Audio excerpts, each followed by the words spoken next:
welcome to the Laughing Monkey Music Show. Today on Zia. Zia is from the Dandy Warhols, but Zia does a billion other things, as we were talking about earlier, and as I've been enjoying. Welcome to the show. Thank you.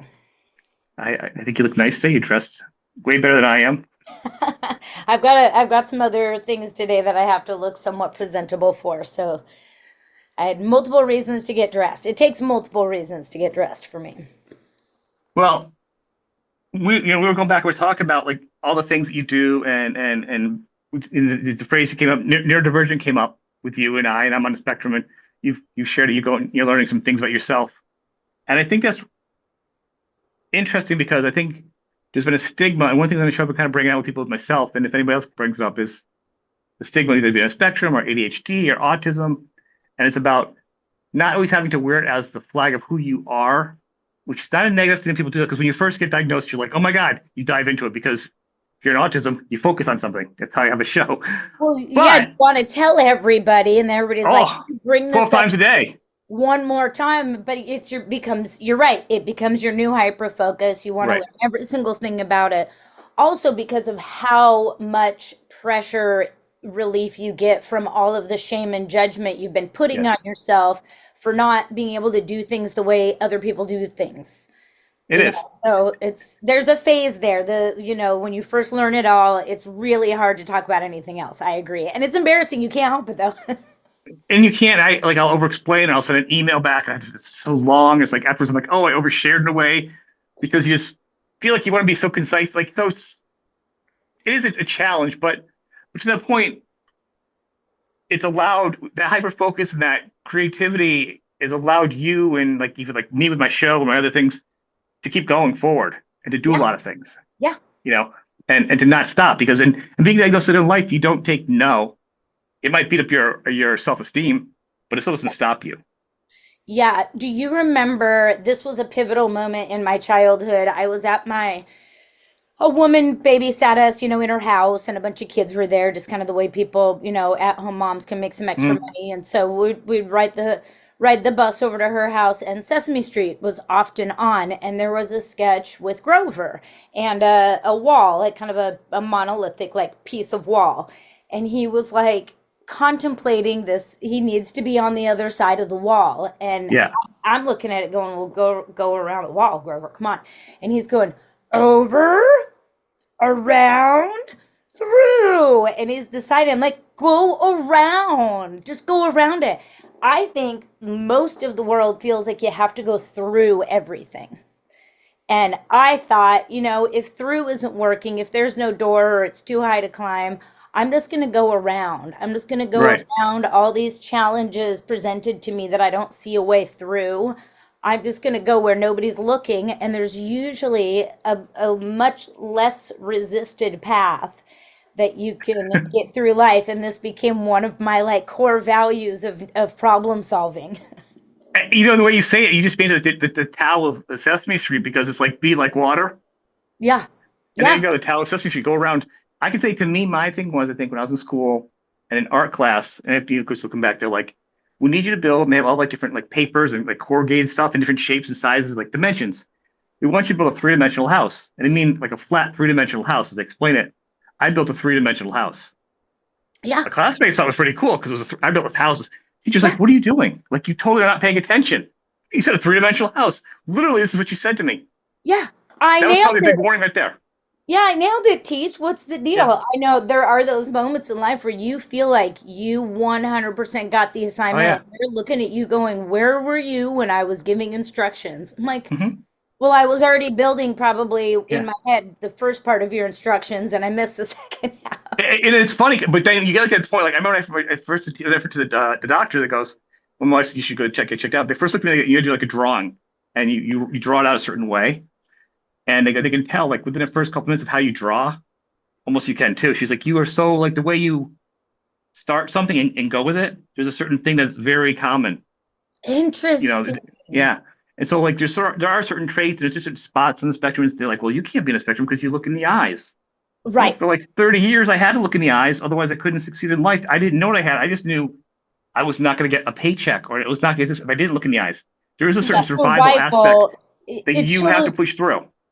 It's totally true. And even when you take the test and it asks a question, you're like, well, A, I don't remember that far back into Yeah, yeah, childhood. I can't remember yesterday. Yeah. B, the masking had to have started so early to fit Mhm. in, so the way you think you're answering, you're still answering from the masked perspective. So Yeah, I mean, I understand why adult diagnosis is so difficult, you it know, is. and especially now that they're understanding the intersection. I'm almost 50, right? So that perimenopause intersection, all of my coping skills, and so this is what that ex-boyfriend had figured out. We'll talk about music, I promise, but this is what the No, ex-boyfriend, this is about you. This is yeah, important. This is he kind of. he was living here. We'd broke up. We're still friends. He's my bass tutor, actually. He's great, and my daughter's Spanish I don't tutor. imagine you're enemies with anybody you've ever dated or been friends with in your life. So that's just Not not who unless you they were are. just bad people. There's Yeah, a but I'm few saying in certain, generally, you seem like a pretty chill person. we're all friends, and it's Yeah, important to me that if you share your heart with someone, that you stay in each other's right. life. The people who can call, you know, It's empathy. bullheaded It's on it's, you it's when you're you're, yeah, yeah. yeah. So he lived here temporarily while I helped him sell his condo. He couldn't find somewhere for his dog, so he's living here as a friend. And he saw my calendaring. He saw I've got a foot massager under the table at work, so I can sit for 30 minutes at a time to get stuff done. That foot massager kind of keeps me here. All these things, and he's like, "You're we call it Zia proofing now, but your coping skills to make sure you can still the calendaring, the list making, all this like crazy layers of things you do to make sure you can keep up with your life." He goes, "That's all coping skills. That's all to cope with your Yeah. ADHD and autism." And he's like, "I want to be more like you," because he didn't have those skills. He didn't figure out all that stuff. Well, then perimenopause hit, and it's like every tool in the toolbox was dull or the battery was dead. And I would sit here for a whole day going, "Oh no, you didn't do anything. You're going to lose your house. You're going to lose your career. You're going to lose your family." Ah! And so it got really, and that's when I started pursuing the diagnosis and some more Yeah. support, because I was pulling it off up until like those two pieces of reality clashed. And they're learning that now, that as women hit middle age and perimenopause, their undiagnosed whatevers in these categories just become this monster that they can no longer tame. Right. And so it's time to pay the piper if you didn't know it before, or you kind of knew it, but your life's good enough. I didn't, sure, people called me ADHD a million times, Well, and you hear that word phrase a lot. Everyone's ADHD. I'm like, well, I don't know if you really think you're ADHD. If you're really ADHD, it's a total different level. It's like ninja level of what you think it is. yeah. And I think that I was keeping, the beast contained until the perimenopause. And then it was literally making my life to where all the plates I had spinning were about to crash on the ground. And I've got people who count on me, and I've got goals. And so that's when I was like, okay, I need some support more than the little tricks I've come up with. The foot massager isn't Good for keeping you. me up to bed. Congratulations. I mean, it's important but that's important to talk about though, I think, because you have you may not always feel, but you have a successful career, a parent, um, you have all these things going on and you still have these struggles. I'm a dad, I'm a grandpa, I have a business, I do this podcast. I'm all over the place. Yeah. And it's hard. And sometimes it's the depression or there's this and that. And people need to know, everyone knows that depression can hurt hard. You can feel like you do nothing. Like it's like I go through a phase which just hurts me. But you need to keep going and know you're not alone. I think that's important. Get checked out, try getting help. And I just can't encourage people to not be hiding anymore. Just get out there, get help. Yeah, just figure it out. I mean, I see it as headwind. I see Yeah. that where somebody else has wind at their back, I'm working into headwind. Sometimes that headwind knocks me on my ass, and I just got to crawl along the ground underneath it, just belly through. And then other times I can just shield up and and fight that headwind and be extremely productive, right? And every once in a while I catch the wind in a sail, and I can ride, every once in a while I'm like, why? What made that do that? I want that combination back. Give me that. Good luck with that. You let me know. You let me know. I think one of the survival traits, anyways, we say there's like a couple we've gone through, and this is going to lead into some of your career stuff too for people that are like, you guys, would you want? It's a nerd. Shut up. Um, is it's allowed you to do a lot of different things. Yeah. Yes. But there's a thing about you that's you have a charisma, a quirkiness about you. And I think a lot of people that do at certain levels, it feels weird talking about yourself, like someone said about me, but there's something about me that people that like or love or don't love. You know what I'm saying? There is certain things about that because we've had to learn different things or um, make them brighter and larger than what they were because people liked them. I was a class clown or whatever it was, because I was this, you know, it was so what gave me back the chance of knowing that and looking back. I was trying to saying earlier, I look back at some of the things you've done and knowing you've had some of these, you maybe on the spectrum, and then looking at things, it really makes sense looking at everything you've done in your career, and it's pretty impressive. Thank you. I gotta give you're welcome kudos on that because not just being successful as a musician or an artist or a parent, because man, being autistic and being a parent is so hard. There's nothing makes you want to break down than something else being out of your own control. Yeah. It's the worst. Like so kudos to you on that. It seems like your kid still loves you, so you did something right. She's amazing. And honestly, I think what did it for us was when me and her dad split, which we're best friends now. He's downstairs. We never divorced. We're absolutely best friends. He works for the band. He's our stage manager. Oh, he still does. He still does. I know Oh he yeah, did for a yeah, while. yeah. He went. He stopped for a while, raised till he made sure she could go to school while I still toured. Very, very flexible in that. I owe High him five to him. High five. massive love with him. He is great.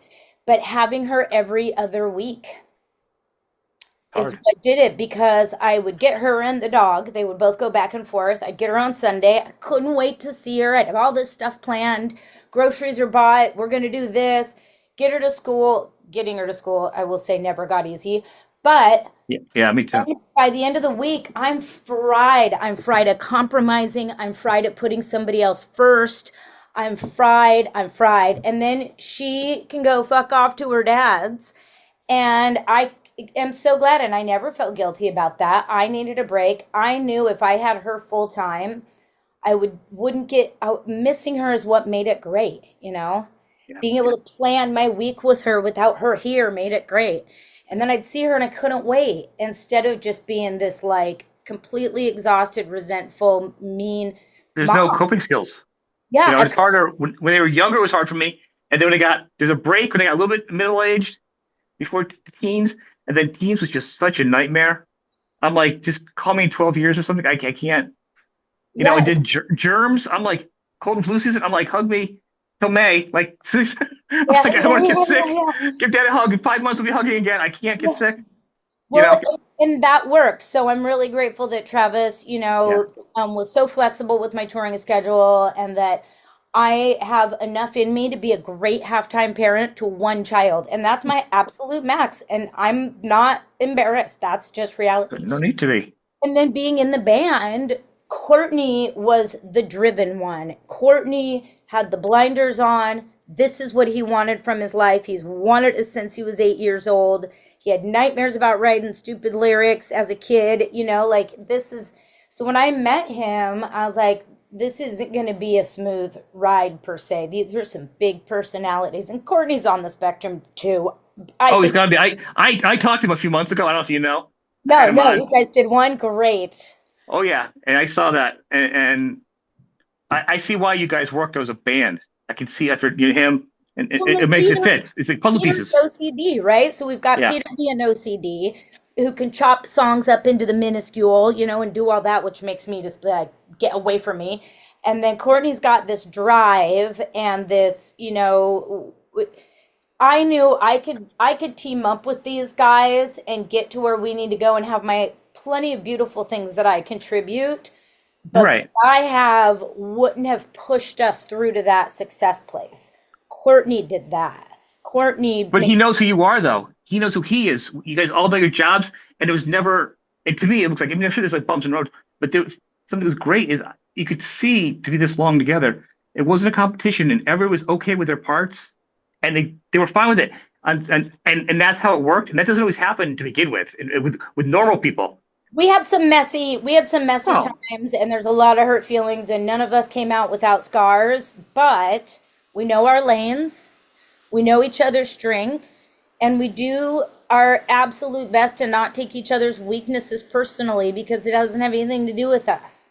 You Yeah. know, we're all just weirdo, messed up artists who can't think of, I mean, I do real estate and I'm so fucking grateful, but there isn't much else out there for us. So let's just, Right. Courtney, one day we get tired, we're old, and he goes, something was going shitty, and he's like, see, why are we still doing this? I'm like, because we'd be sad if we didn't. You have to. Sad if we didn't. I mean, I was 18. This is my identity. I don't even know who I am without this band, hardly. I've Mm. diversified over the years, but it is absolutely what I've been doing since I was an adult. It's part of I think me. it's a big part of you, but I think that part of you is something, a word you used once, and how you talk about how you created yourself as a musician. You manifested yourself into becoming a Yeah. musician. I heard that. And I like that. I can't believe I remember it because I don't remember a lot. But people aren't aware. There's an interview. There's lots of interviews that are really good out there. And you said you asked what you becoming a musician. You really weren't a musician when you came into it, but you put it out that you wanted to be one. Yeah. Yeah, I gotta say, and you did. oh, And not everyone could do that, but because of who you are, and you have some innate skills inside of you, creativity, and you are a spectrum probably, it allowed you to do that. Not everyone could do that. But that thought process is who you are, though. If you see something you want to do, a realtor in rock and roll. I mean, does that make sense on paper when you're 18? No. Does it no. make sense now? 100%. I Yeah. totally get it. No, especially know how the brains work. But Well, what were before, my that makes no choices? sense. No, of course not. But what were my choices when I was like, okay, we're not going to be on salary forever. Plus, our salary isn't going up, but living expenses are. So Yeah. basically, we were kind of going like this as far as survival. I'm like, this is getting harder, and there's no raise. We're not getting bigger, No. and everything's getting more expensive. All crew wages go up, even though there's no more money coming in the top. There's a lot more. So anyway, I'm like, well, let's just be real. You're gonna have to find. I don't want to quit music. So I, did 1 year of college welding and nutrition. Well, what am I going to do with that? So You I, say welding? yeah, Oh, yeah. Wait, welding and nutrition? those were the two things I took in college. Yeah. So in high school, it was welding and auto and Tie psychology those and together. stuff. Yeah, I know, all kinds of things. Math, I really like math. So I was like, what am I going to do as an untrained? I mean, computers weren't even in Battleground. It was a small town. We didn't have I didn't have one computers. either. Honestly, No. I'm 54, so we're close to the Yeah, same so age. I learned keyboarding, right? The wrong kind. I wish I knew, how to play piano. But I was like, well, there's stripping, bartending, and I'm like, I don't want to be a stripper or a bartender this late in life. And so real estate was it. The list was so short. I'm good with numbers. I know a million people. I can pretty much talk to anybody, whether we are on the same page Mhm. politically or spiritually or not. And I love creative problem solving. I'm not intimidated by conflict. I love a good win-win negotiation. I'm like, oh man, I gotta be a realtor. Okay. I thought, well, if you hate it, you're at least going to be able to provide for your family. And I didn't hate it. I've gotten so many low self-esteem artists houses. Artists don't believe they deserve to own property.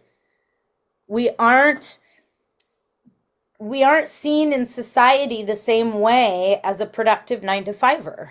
We are in the get a real job category unless you happen to succeed and it becomes your real job. Right. Most people are starving artists. Starving artists. Don't say that.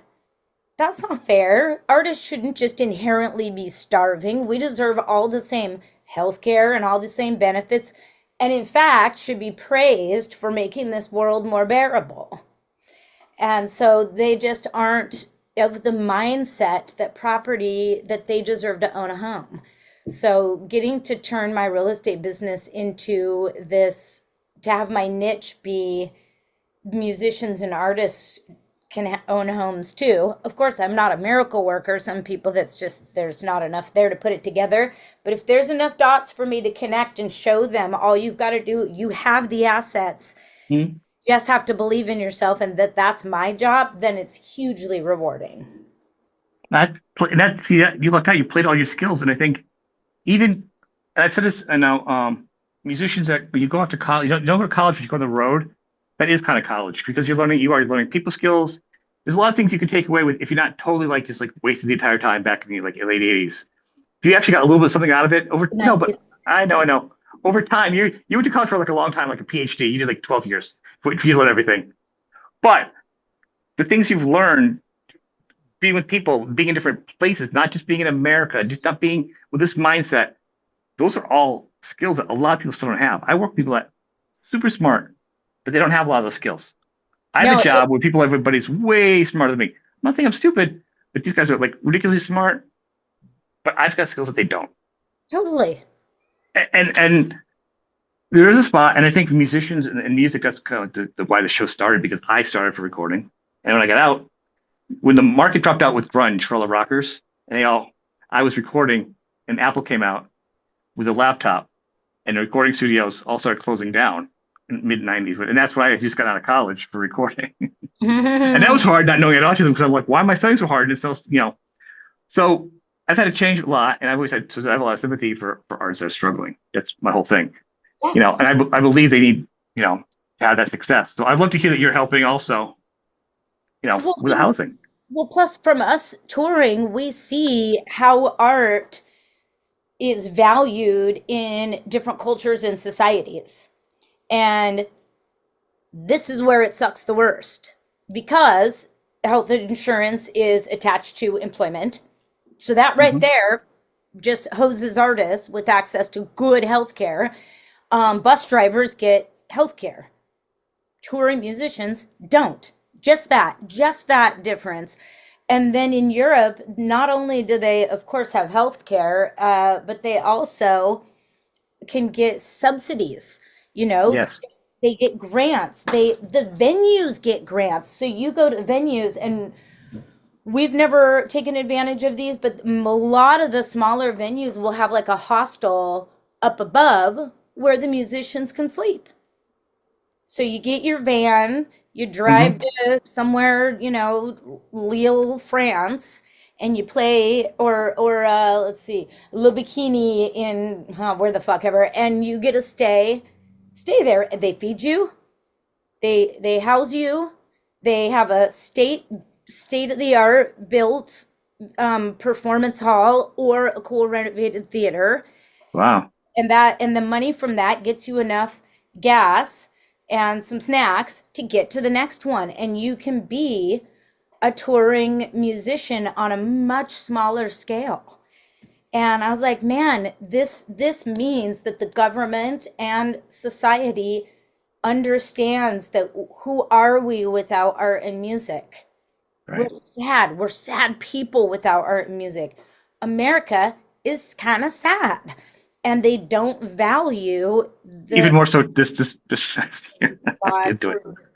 I know. Ugh. I try to keep my show positive for everybody, I but know, it's been but a rough it's year. It's yeah, been a rough year.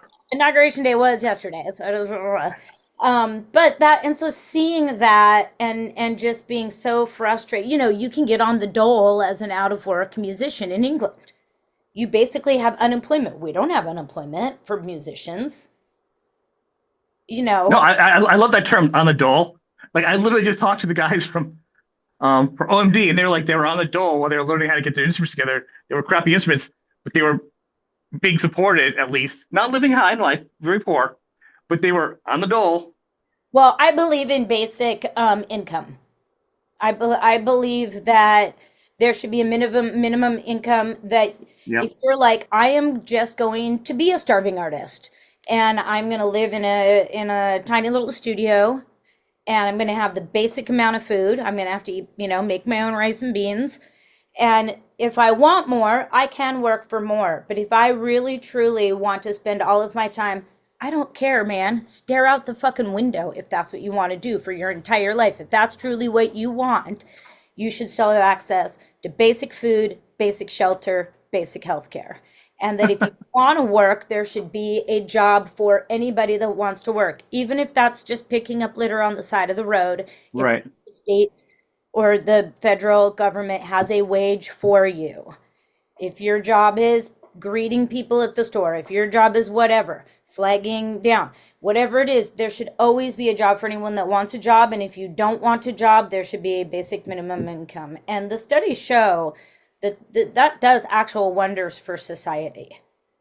That eradicates homelessness. Unless you want to live in a tent in the woods, then you should still have access to those, you know, to healthcare and food. So, you know, I think we're going further and further away from that ever being a Yeah. reality in America. But I do think it would be what would turn, and free education, of course, free education. I would be okay if we start with free education and free healthcare, which is healthcare. Totally, totally. That would, if we could just start there, man, I'd be happy for people, you know, because seniors are almost like rock stars now, like a rock musician.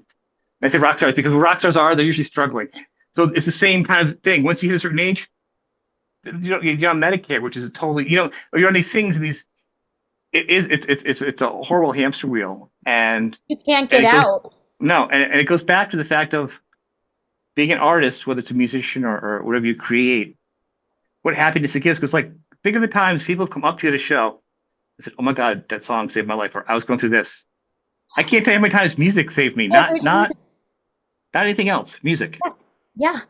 Yeah, and I mean, look, I look at the desperate situation of poverty. My mom is desperately poor, and she has severe depression, ADHD, maybe BPD, we don't know. And she has massive dental issues because they just string you along until one tooth Mhm. could have been saved and now it can't because they've rescheduled your appointment. They just reschedule you so many times you don't have any teeth left, and then they're like, "Well, good job, dental, care." She, if she makes, so she's got some Medicaid, she's got a little bit of Social Security, she's got a little bit, and it's not enough to live off. We know that. I mean, working full Right. time isn't enough to live off. If she makes more than $60 a month, she Hmm. will lose her benefits, And it forces people to work under the table, which could also make you lose your benefits. which forces her to stay destitute. Hmm. It's like you're at the lowest rung of the ladder and the next six rungs are missing. So good fucking luck ever reaching the rung that actually gives you any level of comfort or decent living.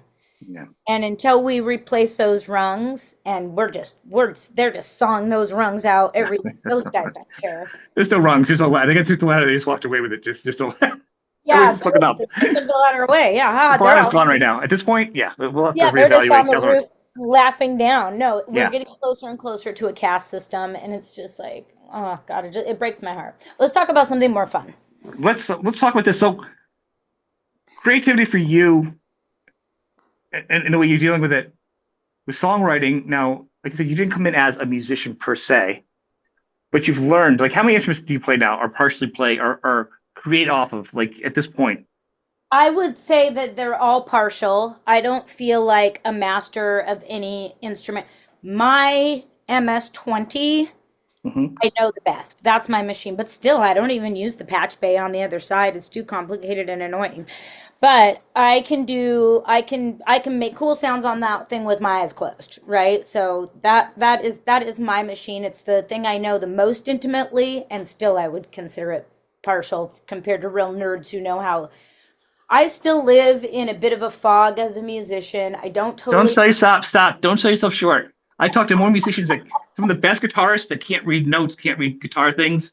They can only play their music, and these are people that have platinum albums. Okay, so Yeah, most I've musicians got a can't play platinum it. album. Yeah, No, I you do. might. You know what I'm saying? It's the point is, don't beat yourself up for that. I'm saying, what instruments are you creative with? That's Okay. all that matters. I can make cool sounds on pretty much any synth. I can make cool sounds on bass guitar. Regular guitar is a little more of a challenge, but I can do it. Some folk chords and stuff. A harmonica, I'm actually kind of a natural at. I think I saw you do that online. You were jamming. Yeah, I Saw a really like clip playing online. harmonica. Holy smokes! Yeah, harmonica, like I will get compliments from people who I think are very good at harmonica. Percussion is my most natural skill. I can really keep rhythm without any effort. I love playing drums, though I don't know that anybody would call me a good drummer. I do love playing drums. And that's sort of the world. So it's percussion, and then percussion spills over into synth and bass guitar. And vocals. You're a good singer. Thank you for saying that. Singing is probably my most challenging thing I've had. Really?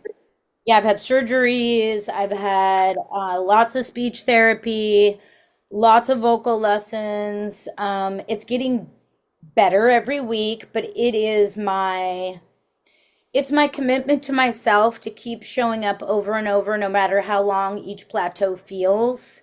I'll just keep going and working at it and getting more comfortable with it. Yeah, I had some pretty major vocal traumas early on. I tore my vocal cords as a kid, Oh, wow. fighting with my parents, getting involved in their toxic behavior. And so for me, that's where a lot of my trauma is stored. A lot of people store their trauma in their pelvis. I think more of mine is up here. Those muscles won't relax. So like when they try to put the camera in to check on my vocal cords, they can't see my vocal cords because Oh, these really? muscles, yeah, and a lot of it's neurological. So I have to do like eye exercises. So basically my brain tells my body that if I go on stage to phonate, to sing in front of people, that I'm going to die. It's too dangerous. And so all of this closes up and doesn't want air to come in or notes to come out. And it's a really weird challenge that I think most people would have given up a long time ago. But it's a But you've dealt with this challenge your whole life, though, on all the different levels. Yeah, I didn't know why my vocal range was so limited until my 30s, and it was hurting. I started singing a lot. I started my country band Brush Prairie, and I was just in Mm. so much pain after the shows. I'm like, what? It's because it was so tight and I was fighting it. So I was just in this internal battle on stage, and but I still do it. I just did a tour in Australia singing, fronting Brush Prairie turned into Magic Prairie because Magic Machine was my backup band, and it was You sound terrible. kind of honky tonk to me than country. When I hear country, nowadays you think it's something different. You're more like old time, fun Western and honky tonk than the Vintage shiny, honky tonk. glitzy stuff. Oh, for sure, vintage rustic honky Right. tonk with Magic. Willie Whalen, Totally. With the good Magic guys. Machine, though, it turned into like psych tonk or something because those guys are so psychedelic, and it was so fun because they would start doing their thing, and then all of a sudden Bobby Gentry lyrics come out and they're like, Okay. what the fuck I wish we would have recorded it. I hope we get to do more shows because it was my favorite iteration of, I think iteration is the right word, favorite lineup, favorite sound that Rushbury Right. had ever had. I really liked the psychedelic country combo.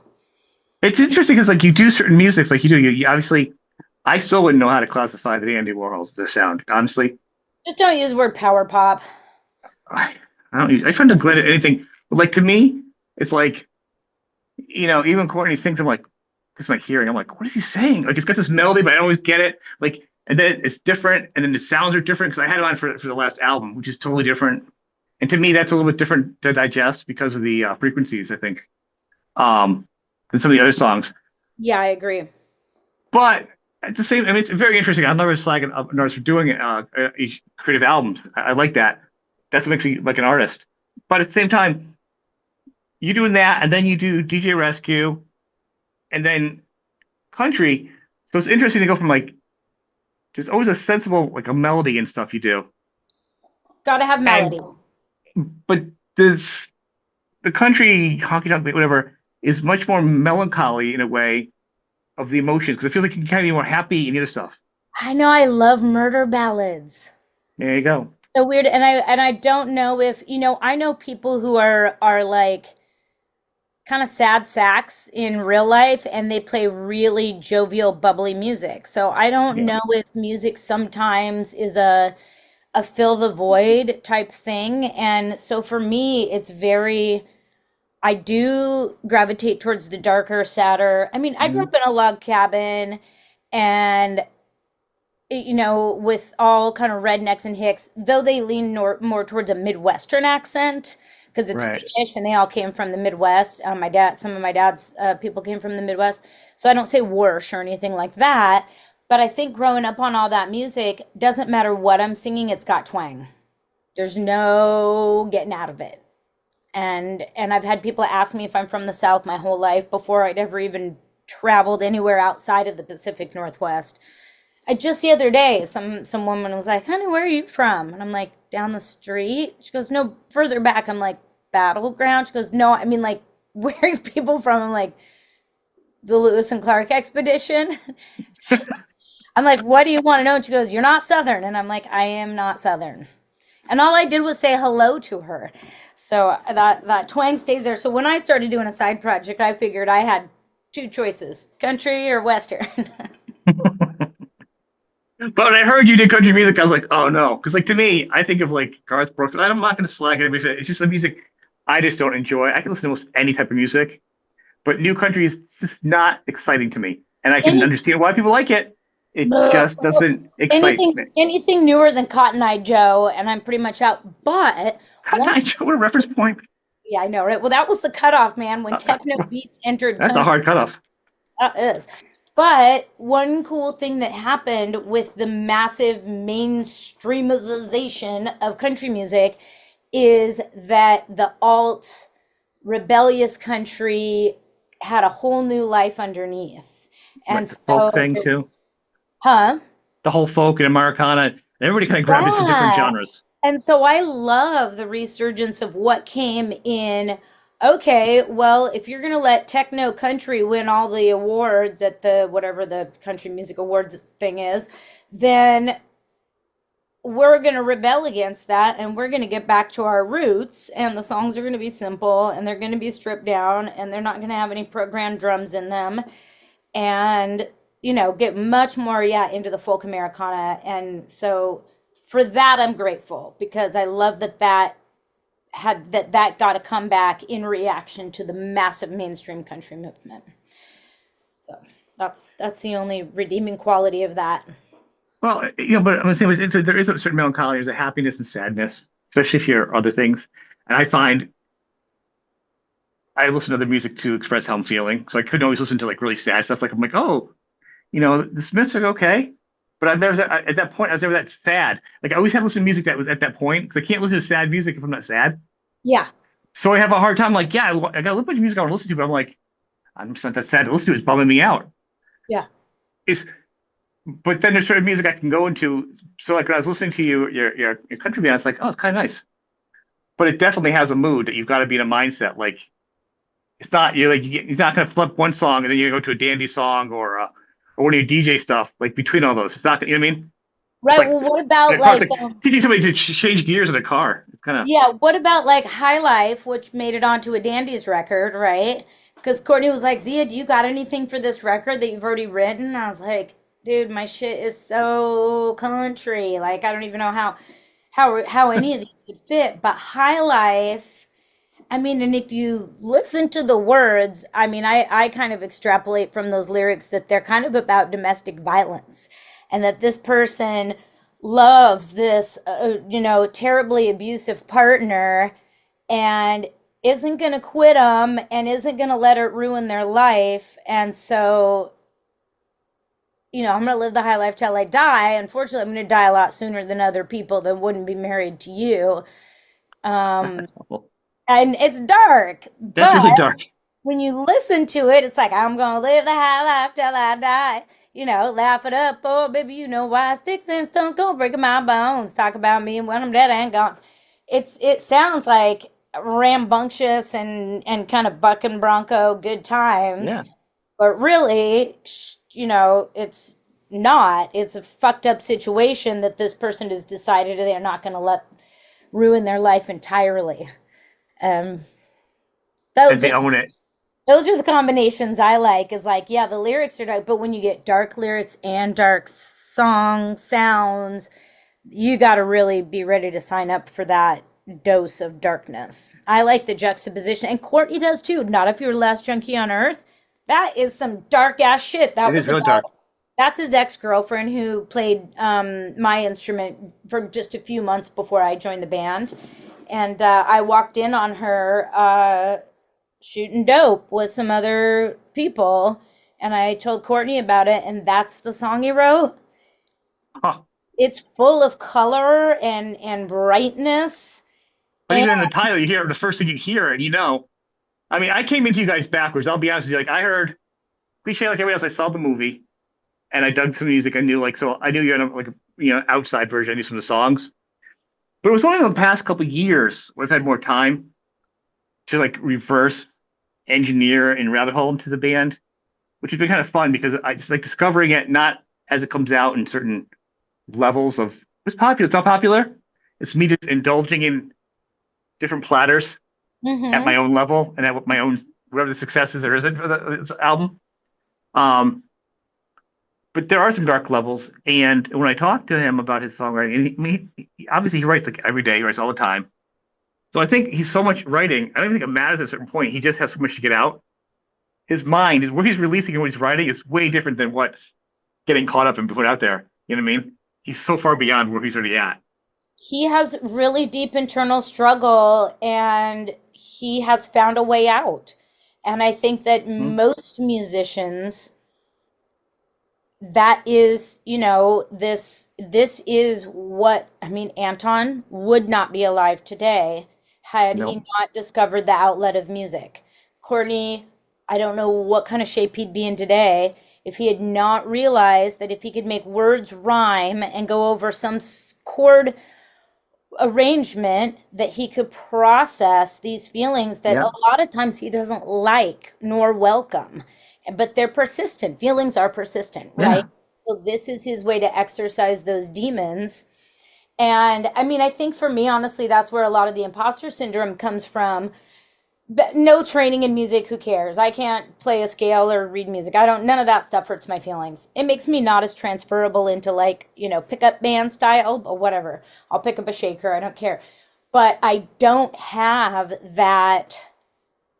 Who am I? How do I process my feelings or exercise my demons if it wasn't for music? I don't have that sensation or need to process my life experience through music. I can process it through all kinds of ways. Do I love when Mhm. music is an option for me? Yes. But I can do it all kinds of other ways too. I don't have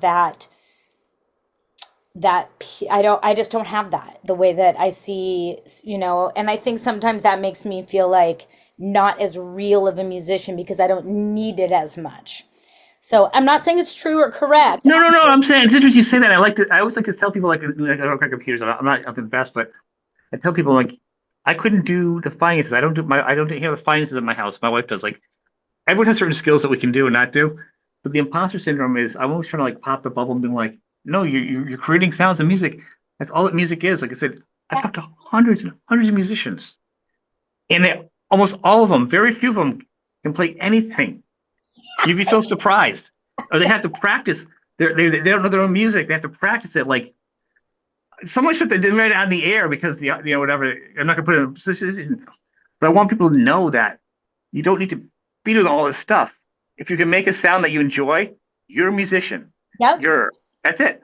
Mine are covered in notes. What one thing that always really makes me really angry is when other musicians will flippantly say, oh yeah, I don't write my ideas down because if I can't remember it the next day, then it wasn't worth it. And I'm like, go fuck yourself, man, because I can't remember anything the next day if I didn't write it down. And that doesn't mean my idea wasn't good enough to keep. No, That I is the think that I think thing to sometimes when say. musicians say things and do things, I think it's more reflective of who they are. At first, it sounds irritating, but then when you talk to them, they're like they've got their own problems. If they're that's their Of one course, skills, remembering it, that one they always can't do anything bothers else. me. Yeah, You know, don't take points away from me because my keyboards are covered in notes. I have all the notes from since the beginning of the Dandy Warhols because if we want to pull out an old song, I got to hit the books and find what the fuck did I play on that. And some comes back with sound and muscle memory, but sometimes I cannot get my head I around don't it. know how you do it. I would be going crazy. Robert Smith has notes all over his guitars. Anytime I see another musician with notes all over their stuff, I'm like, yes. It doesn't matter if you can remember it or not. If you made it and you can find your way back to it, whatever way it takes, use it. Yeah, and I think when an artist does that, it's more like a redirection of what they clearly they have an issue. Believe me, they do. I I know agree. artists that can do that. You definitely the problems they have musically that you don't know they do. Like so when I hear those things, I'm like, all right, then they've got their own things they don't want to talk about that they're really insecure about. You know what I mean? which Everybody has them, yes. right. There is no, and I think it's important for people to realize that. So in your regular life, people should feel okay about what they do. I mean, there's no, you just do what you do. It But was, you do create a lot, and I think, I mean, I saw you, you like to build. I see you do some building stuff and fixing up stuff. I get that from your dad, you I get know. that from my dad. I mean, via kind of a weird path. I think that I just was on a constant quest to impress him and get his approval, which never really materialized. But that drive for it made me incredibly independent and incredibly capable. And yeah, I had to cry beg him to come out to the property where I grew up, is where I've been. I just got back last night, but I'll go out there again Friday through Monday. He gave me 2 4-day weekends to fix Betty out there. And he was like, I saw the clip this morning. It took like, I don't know, 4 hours to get the song out of my head. Thank you very much. "Which You put one? on. Uh, Oh, Wonder Girl, the yeah, the Spice other one song. too. Yes, you did the other one too, and it just gets stuck in my head, She and I'm was a like, oh, Wonder Girl." That one. So yeah. But good. there's also another. There's two songs, and then there was another one you did at the beginning of it, Yeah. the What one 80s is song, it? something 80s. See now I Oh, blank out. It's so oh, funny. oh, that song gets stuck in my head anytime I'm getting a Oh, lot don't of. start. If you tell me, I'm gonna get mad again. Okay, okay, I Damn it! won't say it. I won't say it. But that song is an Yeah, earworm. earworm. Earworm, but it's been really great to be out there. And, I came back and I had to get my head back in real estate. I'm going down to the studio. We're starting on the next album, which I'll talk about that in a sec. But being out there, staying inside Betty, Big Betty is the RV's name, and having a friend, my only friend from high school. He was my welding tutor in high school. He got me into advanced welding without doing beginning welding my senior year. So he's who got me into all of that. He happens to be laid off from a job right now, and so I'm like, do you want to do this with me? I can't. This is way over my head. I'm in for the muscle and the grit and the problem solving, but the amount of time it would take me to learn each one of these things is, I don't have the time for that. I need some experts in here. And so he came in and has been spending every day with me out there. Another friend who's a carpenter, because he's a metal worker, he came in and helped me, and nothing feels better than having your friend show up for you. I mean, that part's great. Feels really good that my dad, albeit reluctantly, let me come out and use his space and his tools. And, he's got a plethora. He's on the spectrum too, for I'm sure. sure it doesn't For just happen all of a sudden. no, both my parents are in totally different ways. It made their marriage hell. It gave me a pretty good combo of weird abilities. As mine too. Actually, I felt like they were like robots. They didn't last together either, and they No, were my just dad's like, the robot. He's the yeah, robot. He can build anything, engineer anything. And then my mom is the basket weaver, organic gardener, can talk to aliens, and so they never the tween shall meet on their spectrums. yeah. Their Venn diagram does not touch. I don't know why they got together. But they made a cool me, and they made my sister's really cool and interesting too. And she's a painter and a gardener and owns a coffee shop. And so it's felt so good to be out there working with my hands and Yeah. being that guy. I do really enjoy that kind of work. I think that's what you do though. You like I saw this in the cartoon once. I think I can do it. I'm gonna you're like you do things that you're not like I'm gonna become a musician. You ever have instruments? Nope. I'm gonna make a career of it. I'm gonna do this. It is a funny thing, and it does make me feel good that whatever that thing is that stops, if something starts to stop me from doing something, that self-talk of you can't because there's another voice that comes in and goes, that is not your belief system, McCabe.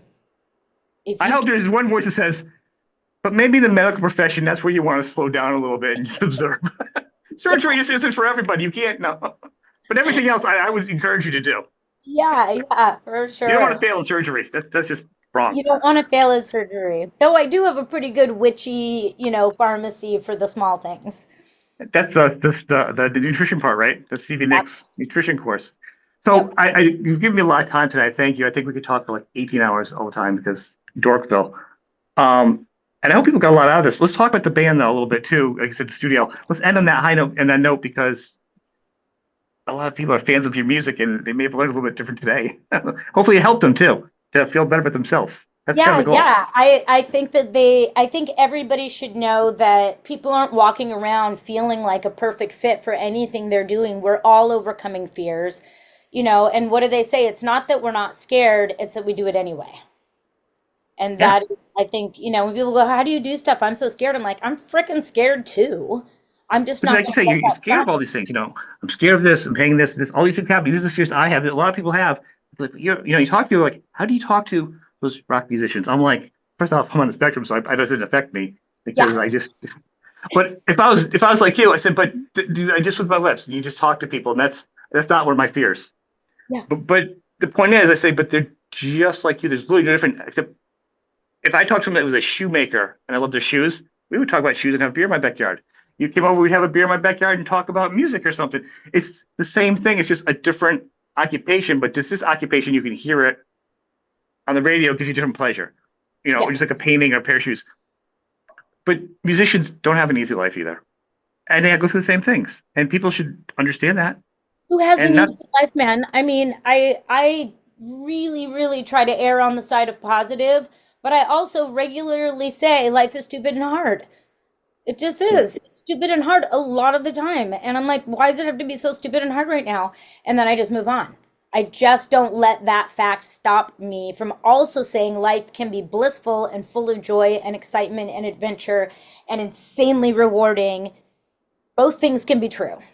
it can be. I got so run in the studio. I got to ask you one question because I got to ask if you have Netflix. If your Netflix queue is gonna be like my wife's, where it's murder things and like cooking shows. Like the it's insane of recommendations that we get. Like it's literally like the Bake Off and like every Jeffrey Dahmer, every murder show you've ever seen. That sounds like my daughter's cue. Okay, So, who is also definitely on the spectrum. Yeah, my Netflix is almost all science fiction, okay, massively into sci-fi, dystopian, yeah, futuristic, that stuff I watch a ton of. And then I can also get pretty into like a slower paced indie art film that is just very much zeroing in on the human condition okay. and the way that humans, my biggest hyper focused super passion is human interaction. And I think now understanding masking was my initial desire to be like, why do I not feel like I fit anywhere? Why do I feel isolated? How do I interact with people? How do I not take up too much space when that's not appropriate? How do I? And I think just from wanting to find my place in the world, I have become totally obsessed with nonviolent communication, affirmations. How does the reticular activating system work in the brain? Where is the intersection between science and spirituality? And all of that, how do you communicate with people? All of that is because I always felt guilty I didn't have a passion. Meanwhile, I'm like reading all these You have a lot books. of passions. I have a lot of passions, but that one passion that never lets my brain go is untangling all the complexities and dynamics of my how I interface with the world and the people I care about. And so a lot of shows that touch on that. I really like to watch shows where I think people are setting a good example by how their dialogue is written and how they communicate. I don't want to watch programs where people are shitty to each other and perpetuate the dynamic, the drama and the backstabbing and I have the a hard time that I have a hard time that too. Like my wife likes that, and to me, I'm like, it makes me crazy. I'm like, you're such bad human beings. I couldn't watch Game of Thrones. I didn't make it through the first But episode that because I could because it's make believe. I can't watch like Sister Wives. Those are bad human beings. Those are oh, scarier all than those Game of pretty Thrones. I'm okay pretty with little swords and lies. monsters. Not real. Yeah, Sister Wives, horrifying. all that stuff. Yeah, all the Pretty Little Lies or I don't Secession. even know how. Yeah, Secession. I'm like, I heard about it. I haven't even. I know what it is. they're just rich, mean people. Oh, see, Just there's no swords and dragons. No interest. Spaceships, nothing to do about. yeah, yeah. There it is. I It's don't not make want, believe. If it can be real, I can relate. Don't want to know about it. don't want to know about it. And yeah, that's I want good examples. I want This Is Us or Normal People or I want Parenthood. I want the childhood I didn't have, but I want to see people work through things and hear each other and validate that there Mm. is a way to coexist that isn't ego driven or I win, you lose driven. I want examples of that. I Or like Parenthood more of Steve Martin Parenthood than of Kramer versus Kramer movies because that brings me back to my childhood. Whereas, my parents told me Kramer versus Kramer. I think they tell me one of the times they were getting divorced. I'm like, who does that? That's just not right. I like more like Steve Martin Paranoid, but what's Well, I like Steve Martin anything. Have you read his yeah. book, Born Standing Up? Yes, I did. It's really good when he works I in think about it 'cause I forget. I read so stuff. many books, I forget now. Oh, I can read books two or three times and not remember that I read them. And I read three books at a time, a little each of them as I go. So, all right, let's rock into this thing. Maybe we can catch up another time. I know you got to go to the studio. Um, I'm okay. I'm okay for now for time. So yeah. talk Anyway, about the studio. Let's go there. yeah. So we are just now taking a crack at the next record, and the boys have been really gracious in letting me and my imagination run wild. So the way that we work is we have a concept, a theory, a plan, a jumping off point that is usually in reaction to the world at large, the mainstream music world at large. Any, like there's too much guitars. We're sick of guitar records. Let's make a synth record. That's a very basic concept. But I've heard him say that before. Yeah. Welcome to Monkey House was totally that. And then, the band as a concept was in response to grunge getting mainstream and new metal, knuckle dragger taking foot. And we're like, ugh, can we have cocktails and not hate our dads and like have that kind of conversation in our music and make it sexy and velvety and not You are very much a left turn to what's current band. Like it's never the coattails. You guys have always done over we're here. 2 years ahead, 1 year behind. So I have an idea of what the new album's not going to sound like. Rock Makers going to sound way the other way. I do have a feeling it's going to Exactly. sound way different. And so for this one, for me, it was a reaction specifically to our own catalog. And I don't know if you've heard my radio program, Get Lost, on Shady Pines Radio.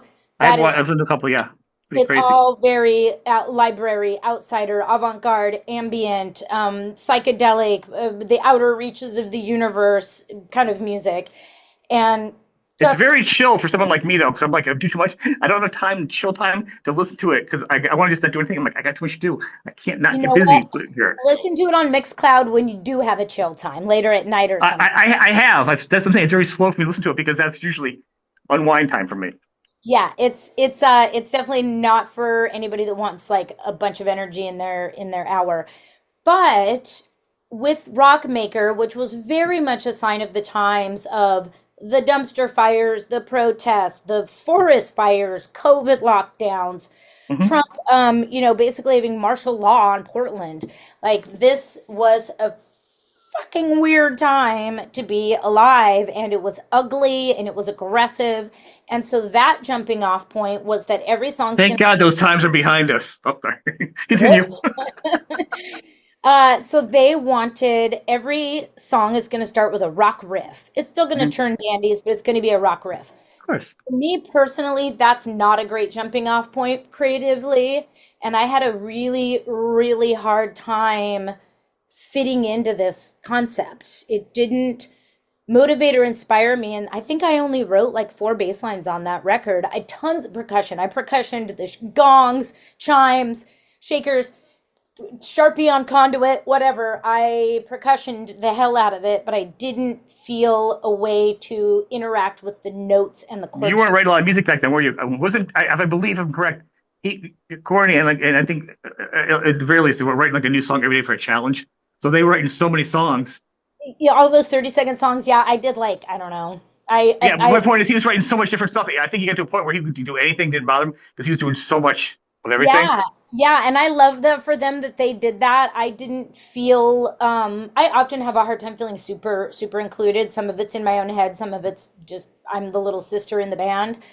But I wanted to react to this record in the way that when you read a lot of sci-fi and dystopian stories, that blown out industrial space where all the bad shit happens, it's only a matter of time before the world starts to sort of eat all of that. And I think of Chernobyl right now, right?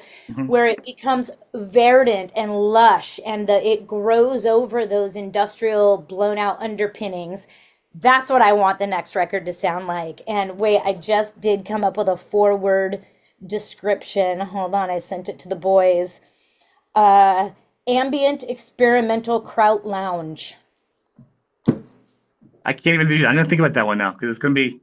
And here's the other thing you've got to know is, and I think all artists should know this, is a concept, a theory, an outline, a mood board, words for inspiration, whatever the fuck it is that gets you started. That is its job, is to get you started. Once you're started and you're demoing and you've got some momentum, chuck that shit out the window for the most part, because now your job is to adhere to each piece of music and what it wants to be, and you have to stay present with it. And I think a huge mistake is people come up with a concept, and then as the song starts to drift and do its own thing, they go, Mhm. oh, but it's not this, and they try to like course correct.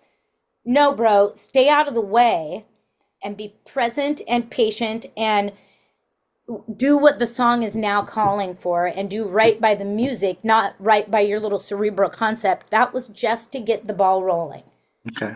Once the ball's rolling, stay out of the way and show up for the music as its own piece of music. Stop trying to make it be anything, right? Other than what it's telling you it wants to be. And I think that's a really great way to have a relationship with music.